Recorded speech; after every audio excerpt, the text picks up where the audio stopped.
Thank you so much. That's the biography from the Counterculture website, and it's always a bit disconcerting to hear your own biography read out loud. I hardly recognise myself.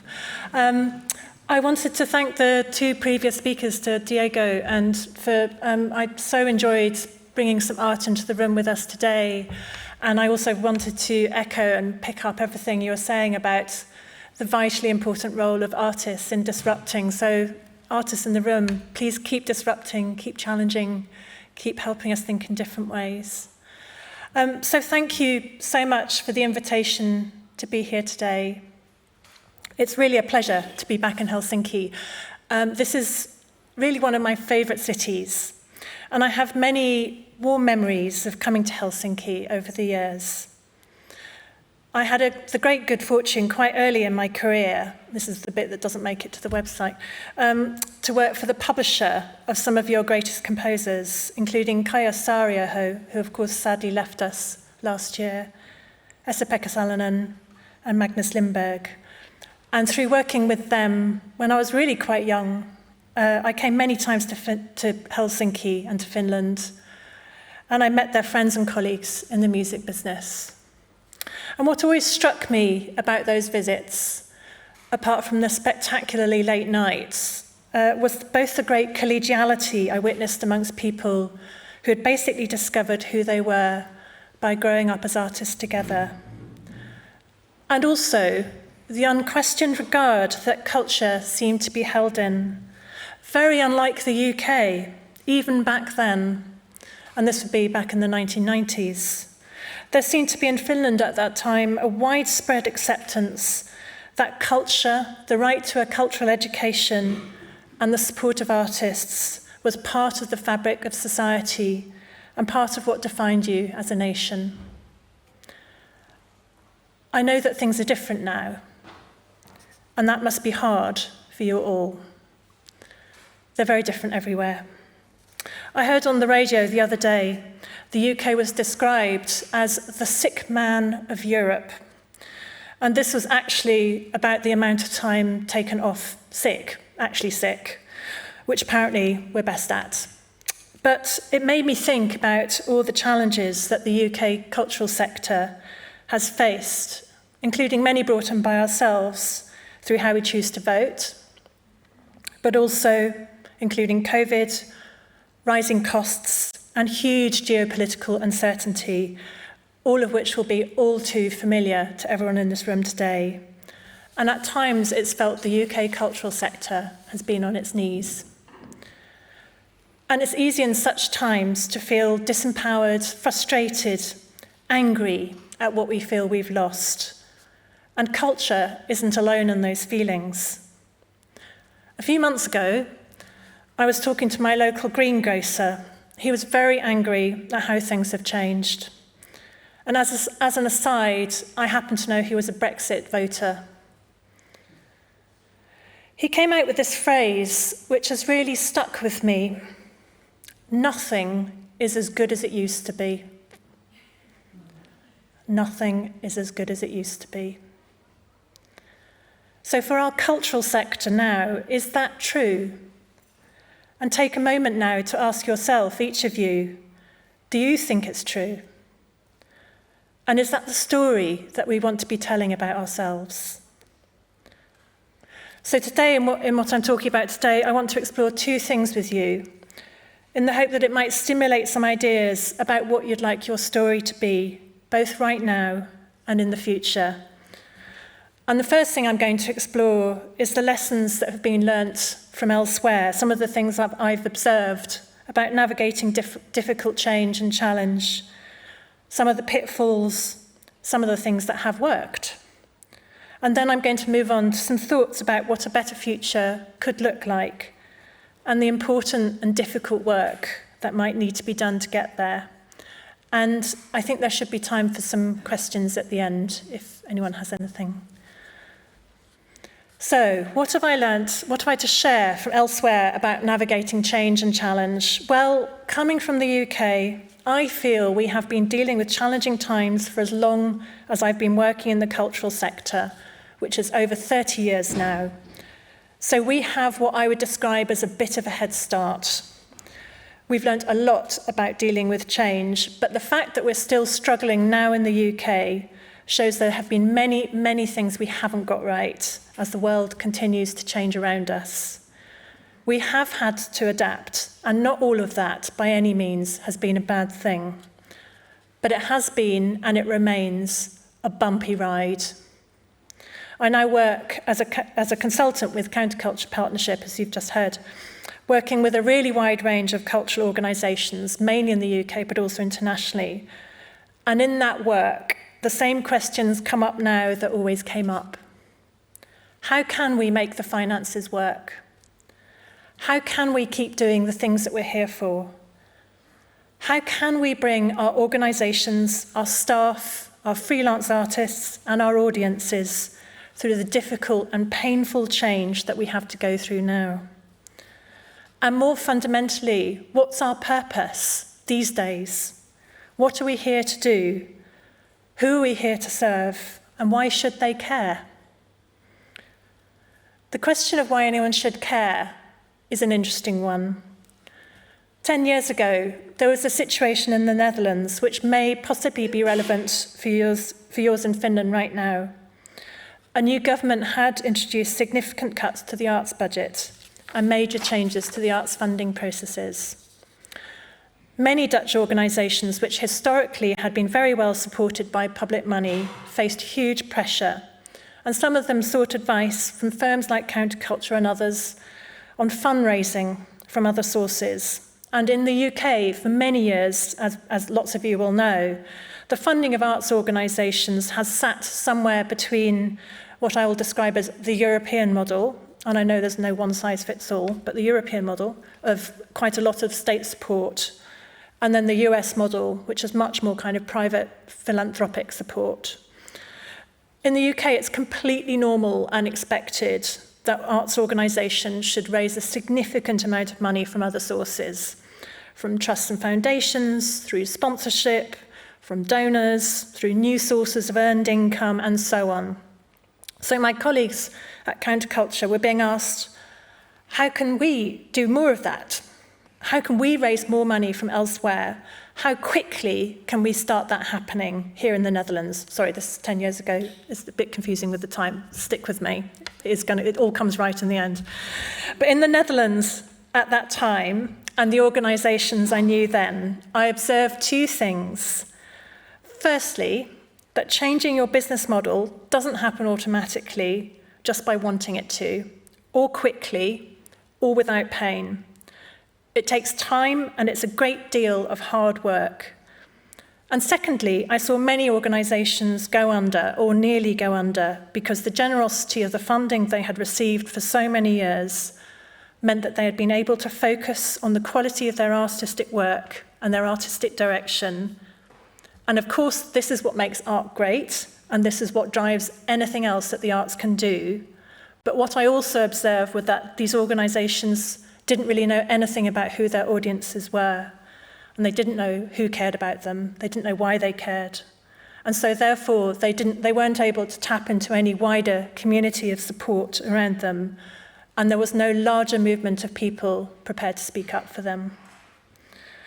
And in the UK, for all our cultural sectors, many, many faults, most organisations have worked incredibly hard to get to know their audiences, to work with their communities, to co-create education projects and activities that bring the joy and meaning of arts and culture to more people, to think about their core purpose being as much civic and social as well as artistic. And the point here is that as cultural organisations and artists, we should, I think, be interested and curious about who our work is for and how it is communicated with them, to get to know them so that they feel our work is relevant to them and part of their lives. And if more people care about what we do, then we are less vulnerable. In fact, my second example illustrates both this vulnerability but also another source of strength. Last year, as some of you may or may not be aware, the BBC announced that it would be cutting its professional choir, the only full-time professional choir in the UK. the BBC Singers. The BBC Singers is a highly respected and brilliant choir. They turn 100 years old this year. But I think it's fair to say that at that time last year, they didn't really have a highly engaged audience. They didn't really know who those audiences were, and concerts tended not to be very well attended. So on one level, I can speculate that there were some reasons why decision makers at the BBC highlighted them for a cut. On the surface, they perhaps seemed a little disengaged from people who would be prepared to turn up for them. And these things do matter. And I hypothesize that perhaps the BBC thought that people wouldn't really mind. Beyond there'd be an initial outcry, people would be upset, but then it would die down and the world would move on. And other choirs, freelance choirs, of which there are many in the UK, they could be brought in to fulfill those engagements that the BBC Singers would have done, but the BBC would no longer be carrying those costs of the BBC Singers. Now, what the BBC clearly had not predicted was how strong the links were between the BBC Singers and the rest of the choral sector, both in the UK and worldwide. Letters and petitions were published by a worldwide coalition of conductors, composers, choral directors, music teachers, academics, professional, amateur and children's choirs, most of the UK's major music organisations and conservatoires, and 150,000 petition signatories. And an interesting point to note here is that those UK freelance choirs who signed, of course, had the potential to gain from the axing of the BBC Singers because they would have got some work out of it. But there was not a single crack in that wall of protest, and it was made very clear to the BBC that there was no choir who would step into any engagement previously held by the BBC Singers. And the BBC reversed the decision. The funding was found, and the BBC Singers are, for now, safe. And one rather lovely thing I see these days is the outpouring of warmth for them whenever they perform. And I heard them at the BBC Proms just a few weeks ago. And they always get a very special cheer now, as people realise the value of what was so nearly lost and realise how important choral singing is to our national identity. And it will have also been a huge wake-up call to the singers themselves to take nothing for granted, to give more consideration of the community of support around them, and hopefully be more protected in the future. Why I'm telling you this story about the BBC Singers is to remind you, as if you needed it, that collegiality is a huge source of strength and comfort, and especially so when people and organisations are able to tap into their own natural generosity and put their own interests to one side. And yes, some other choirs would have benefited from the BBC's original decision, but that coming together and putting their own interests aside has meant that the choral ecology has remained stronger than ever, and ultimately that's good for all of them. So I have an interesting addendum to this story, this example. A few months ago, I found myself in conversation with an arts broadcaster discussing what had happened with the BBC Singers, which was a really big deal in the UK music scene. And I was really taken aback. It was quite a casual conversation, and he totally took me aback by he became really angry, quite disproportionately, very quickly. And he was really angry that the funding had been found to save them.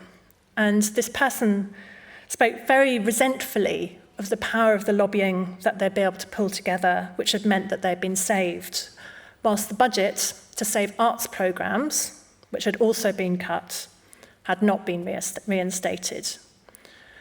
So I kind of gently sort of pushed him on this, and he freely admitted that the funding that had been found to save the singers wouldn't have otherwise gone to the arts programmes or any other part of the BBC's cultural estate. But this person just said it was not fair. And he seemed to be implying that it would have been better that nobody had got the money. And I'm sharing this end to the BBC Singers story because it shows how easy it is to lose sight of where the battles need to take place. When funding is cut, when the economic and political winds go against us, we need to pick our battles. Not arts programmes against BBC singers, not cultural organisation against cultural organisation, but together, using whatever is most effective to fight tooth and nail, shoulder to shoulder, to make the best collective case for culture with one clear voice, and potentially being prepared to put something of ourselves aside for the good of the whole. And that fighting, tooth and nail, shoulder to shoulder, takes different forms, and everybody has a part to play. And it can look like getting into a room with people you don't sympathise with and staying there and keeping talking and then going back and talking some more. That is also fighting. So I have another example to share from the UK, which I think is quite relevant to your situation now, because this goes back to 2010, when our previous government, and we now have a new government, so that's good news. We are on the other side. We're on the other side of it. But our previous government, rest in peace, they announced draconian austerity measures, which were clearly going to have a big impact on Arts Council England's budgets, and therefore the funding of arts organisations and artists, as well as the funding of national museums and galleries. In the summer of 2012, a small number of colleagues in the UK cultural sector began meeting in London at the Young Vic Theatre to explore the question, what next? Each week, the number of people attending the conversation grew by word of mouth. Senior representatives from the Arts Council began to attend alongside colleagues from trusts and foundations, regional government, the British Council, commercial sector, umbrella bodies, and even the political parties. And the conversations were held under Chatham House rules. This means that anything said at those meetings could not be attributed outside that meeting. And that meant that everybody, including guests, could speak freely and feel safe to voice their opinions without fear that there'd be any external repercussions. And the topics of discussion were firstly national policy relating to arts and cultural education, and secondly, the levels of funding allocated to culture. And the What Next movement continues to thrive to this day, and in fact, it's expanded greatly with regional chapters springing up all over the country, and a positive sense that at these meetings at least, there is a new way of working that might be possible, a mature dialogue that brings funders, politicians, artists and cultural organisations together to explore in trust and safety the issues facing arts, culture and society, without the sector reverting to self-interest or falling back on entrenched arguments. So I'll pause here for a moment to ask you if you remember my greengrocer from earlier. And what a great contrast there is between nothing is as good as it used to be and what next? The first holds us back, and I should say there was not a happy ending for my greengrocer, who had to shut his store. The second takes us forward into possibility and new conversations. What next? So what next is the second part of my speech. What might a better future look like? What might we want to change as we take culture into the future? I'm going to speak here from the UK's perspective, and I know that there'll be many things that are completely different there from how they are in Finland, but I suspect and I hope that there will be points of resonance. So in the UK at the moment, as well as the very real challenges of funding and rising costs, there are a number of things which are deeply affecting how the cultural sector will go forward. Firstly, organisations are having to welcome and listen to a younger generation who have different expectations of the arts and culture, of what a working life should look like, and they have huge concerns for the future of the planet. Secondly, the ethics of arts sponsorship in the UK have become much, much more sharp-edged, with organisations under pressure including being on the receiving end of headline-grabbing acts of protest to withdraw from fossil fuel and other controversial sponsorship. And thirdly, there is a growing engagement with the idea of decolonization and more generally ensuring that a wider range of voices are heard and supported in our cultural life, including better representation of women and trans people, people of colour, people of different social classes and disabled people, whose voices have all been historically marginalised. And these three things are all connected, of course, because they all deal with this question, whose culture is this and does it need to change? And these debates about change all too often become polarised. Let me bring that to life for you with what I have experienced directly in the UK. So like many of us, I hear a lot of speeches at conferences, I read a lot of articles, and in recent years, these have been polarised. At one end of the scale, we have what I'm going to call Speech One. Speech One talks about how important culture is, how its institutions need to be saved for future generations. It calls upon government and funders to support the sector better because we think and we know this culture and our institutions matter, and they make a difference to people's lives, and they must be protected. And at the other end of the scale, we have Speech Two. And Speech Two talks about how our sector and its institutions need to change, how they are too narrow, too old-fashioned, too stuck in tradition, and that the way forward has to be different from what has gone before, and change, even radical change, is urgent and necessary. Now, the problem with both of these speeches is that they're both right. The work of culture and cultural institutions is important and it does deserve support, and our sector does need to change. But the problem is also that both of these speeches are wrong, and the first sounds incredibly entitled to an outsider, and the second gives permission for valuable institutions to be taken down. So the trap of polarisation for our sector is acute, since this is territory that is weaponised by those in politics and in the media who hate what the arts stand for and are never happier than when we're fighting each other. So we need better arguments. We need to work together to make them as strongly as possible.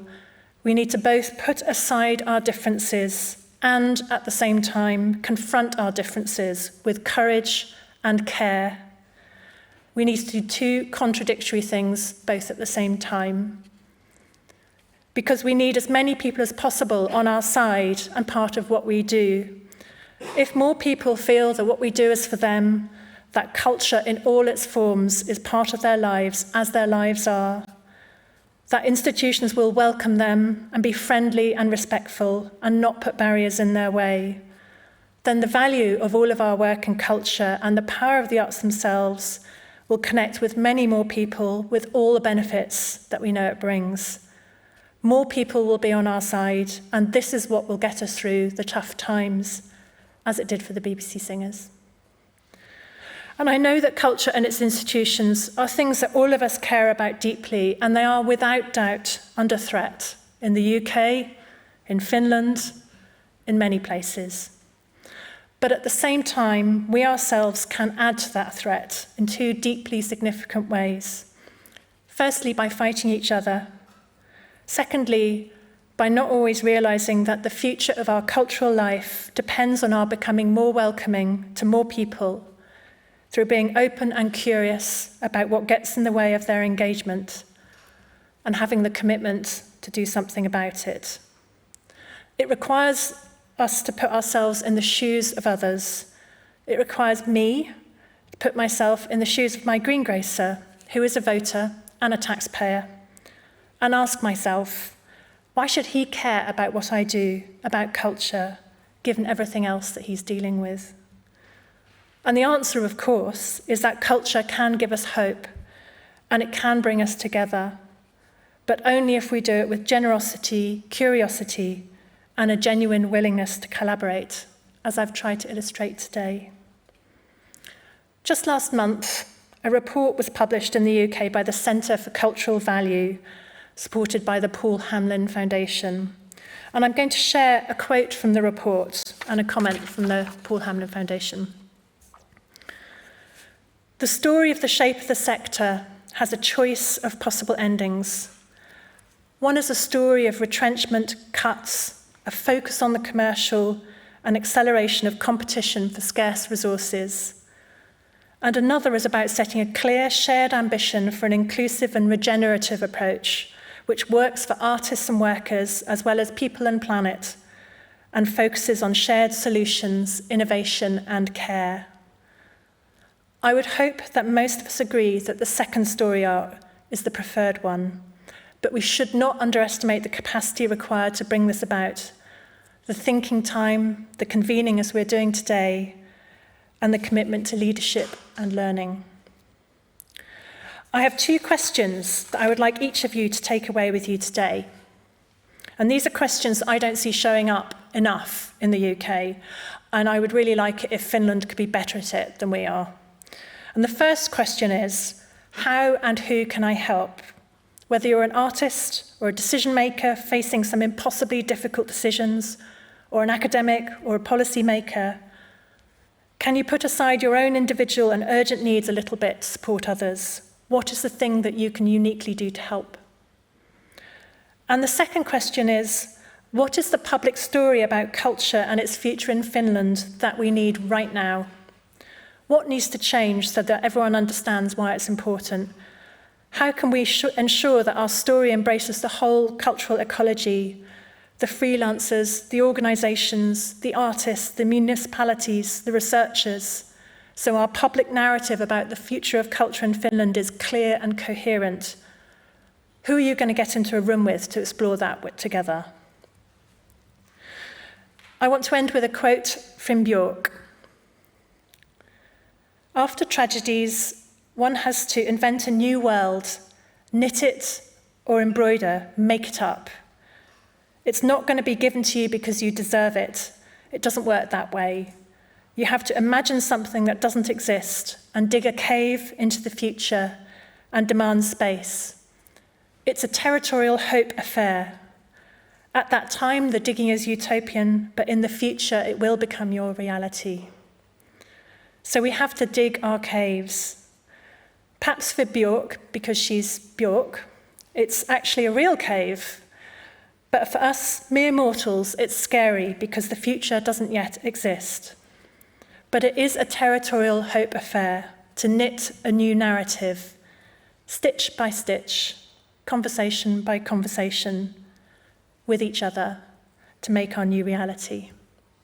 Thank you very much for listening.